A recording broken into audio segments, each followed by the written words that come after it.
I just wanted to say I am here with the international best-selling author, not once but twice best-selling author, Jennifer Lytle. And Jennifer, I want to dive into the core message of your chapter, right? Because I want people to read your chapter in the Wisdom Collection. I want them to find you and see you and just speaking to that piece of advice, that core message that you deliver in that chapter. Like what would you say it is?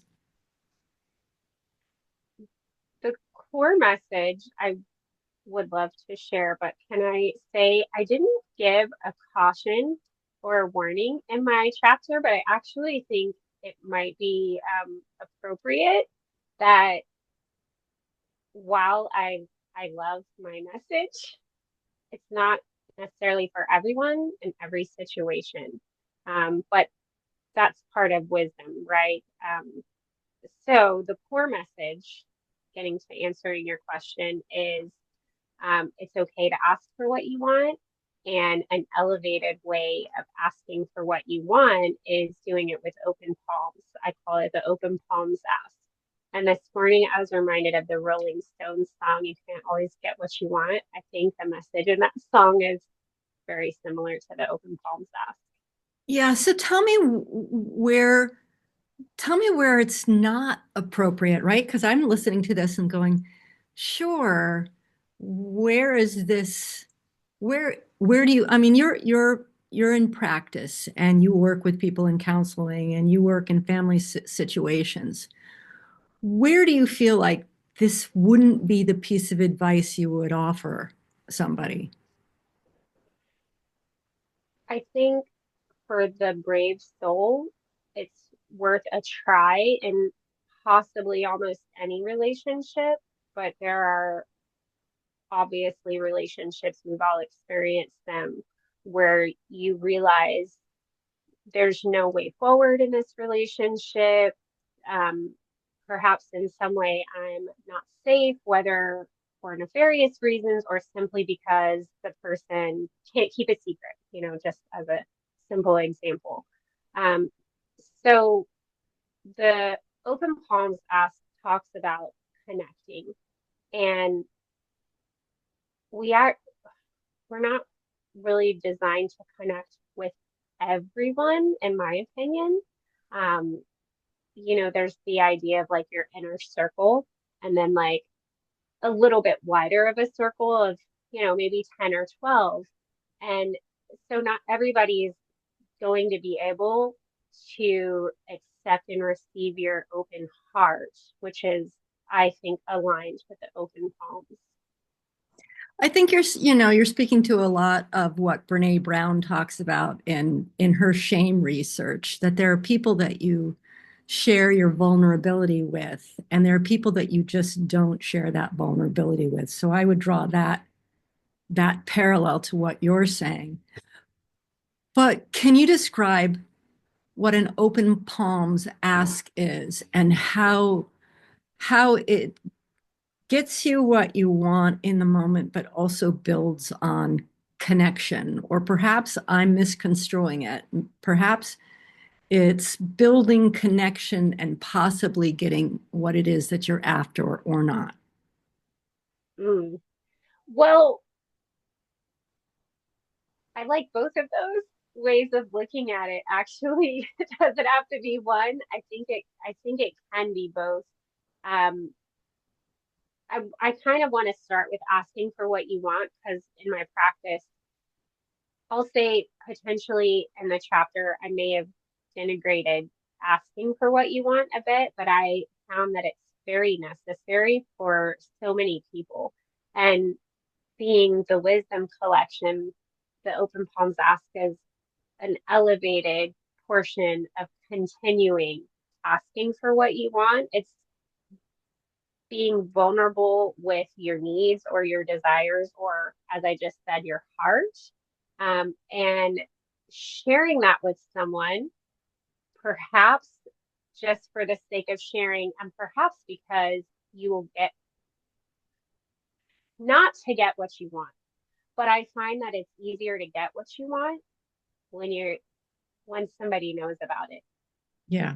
I think a lot of us have a very hard time asking for help or asking for what we want. And so I'm like all into hearing about what it is to, I think, to even learn how to speak to what it is that you need. Because number one, to speak to what you need is, it's not a natural thing for a lot of us. Particularly, I relate to it as somebody who grew up in an alcoholic family where you just like you didn't ask for what you wanted. You just kind of manipulated it or figured out how to get your needs met in another way. So that direct communication that would allow you to deeply connect with somebody and quite possibly have them help you just wasn't there. So it was something that I had to learn to develop years later. And it's a trust factor. Like you say, it's understanding that, some people are trustworthy and some people are really good, I don't know, first time tutors in a way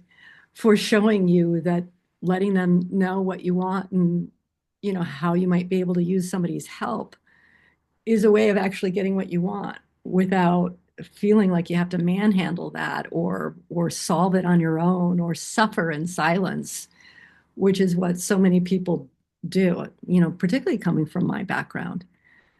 So I think I see this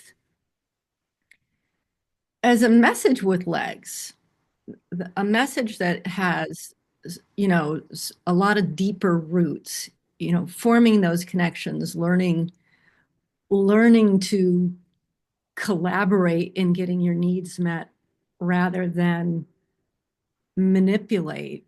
Uh, I'm wondering what you do with this message out in the world. Is it something you build on and expound on? Is it part of what you're writing to and speaking to? Like, how is this message showing up in your work? For me, I find that in general, it's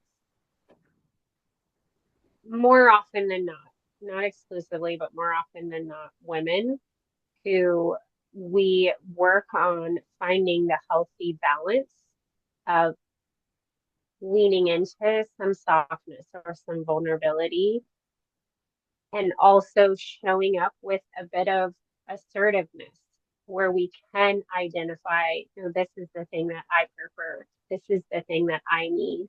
This is the thing that I really want. Um, that is an on in my setting right now. It's an ongoing work. Uh, with an individual is primarily how I've experienced it. So you're getting pretty daring, Jennifer Little. You're getting pretty daring on putting your words out there in the Oh, world, on I'm going to use the word leveraging because I think in terms of that as a business owner, developing content and expanding reach and reaching people that I want to serve. And I see you doing that. What made you ready to put your voice out there? that's a nice question. Thank you. What made me ready? I can only answer it this way that I've been writing for forever. And so when the opportunity to, I mean, I've written in very informal capacities. I have a lot of lower word count pieces on the internet. And so when this opportunity came along, it was a very easy yes for me. It was a yes, please, and when's the next one? What are you going to do with this?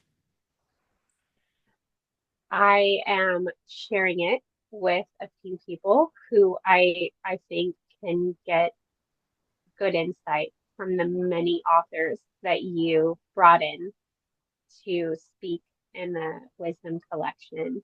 I've loved learning myself from so many of them, and I see the way that we just talked about in alignment with Brené Brown and the Rolling Stones song, and the idea of my framework for communicating. I find an alignment with authors like Melissa and Susan, and I can see pieces of what they're doing, add it into what I'm doing, and I'll be doing more speaking than I previously was. I've done some educational seminars, and so I'll be doing some more of that using some of the insight from the Wisdom Collection. By the way, you're a really good person to interview because you stop and you pause. And I love that. You're not afraid of silence, which is really good. So, one of the things that I noticed about you in how you participated in this project, I watched you play full out and put yourself out there and talk about the book and talk about the other authors and create reels.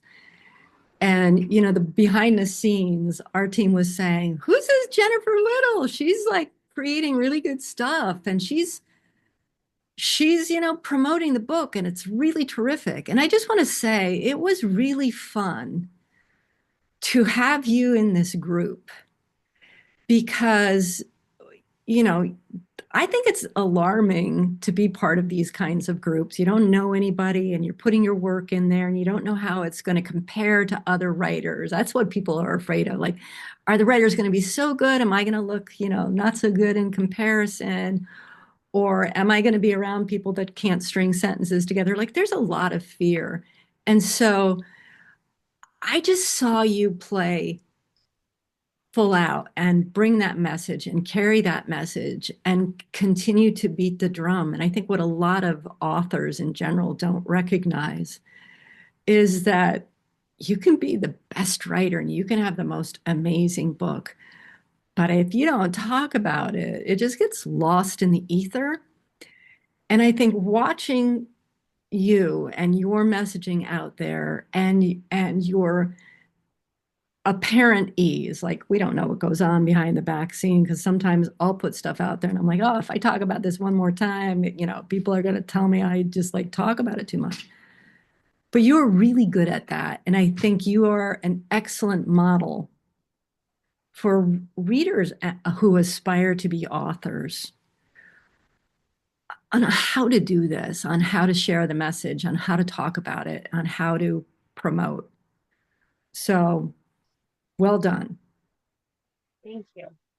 Well, you guys definitely helped with some cueing, if you will, or some timelines, which was very helpful, insightful, and it's sort of like the Pythagorean theorem. Once you have your formula, you know what to do. So you do it. You either do it or you don't, as Melissa would say. You either show up or Or you don't, do right? that. And a lot of people choose not to. And that the reasoning behind it, there's no exploring it. It's just, that some people aren't ready for that, or some people don't know how to do it, or some people can't overcome that hurdle of doing it. And you're a brilliant example of someone who's overcome whatever hurdle you may have possessed and Wow, show up and play, which is fabulous. So, thank if- you. so if a reader found your chapter and read through it and they understood that your whole approach to communication, particularly between parent and child, it's you put yourself more out there as a parent to child expert and vice versa. Your stories are about parenting primarily, and they really resonated with you. I know that there's a QR code where people can go and access information about you and additional resources. But what do you envision a reader being able to do if they really, really loved your approach and wanted to work with you, how could you do that with them? I am available at joyfuljourneyscounseling.com. There's a lot of connect here, schedule here, email me here. Um, there's freebies on there, free, as you talked about. I do present primarily with parent education. Supporting children through parent education is one of my favorite things to offer, and so there's a lot of freebies around communication that I think you could apply in more than one way, but is focused for parent and child communication. That would be how they could connect with me. JoyfulJourneysCounseling.com. Thank you for asking.